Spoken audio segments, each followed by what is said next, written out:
ছি, এগুলো কখনো আপনার কাছে আশা করিনি। আপনি কি না অনলাইনে জুয়া খেলেন? এটা কিভাবে সম্ভব? আপনি আপনার বউ বাচ্চার কথা একটু ভাবেন নাই? আরে আপনি না থাকলে তাদের কে থাকবে বলেন? এই মেয়েটার না কয়েকদিন পর বিয়ে হয়ে যাবে, এ কি আপনার বউকে আর বাচ্চাকে দেখবে নাকি? এখনো সময় আছে ভাই, ভালো হয়ে যান। ও তো আপনাকে 5,000 টাকা দিছে, আমার আপনি ভাই হলে না আপনাকে আমি একটা টাকাও দিতাম না।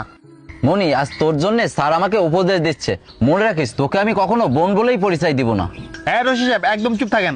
আপনার বোন আপনার নামে কোনো অভিযোগ আমার কাছে দেয় নাই।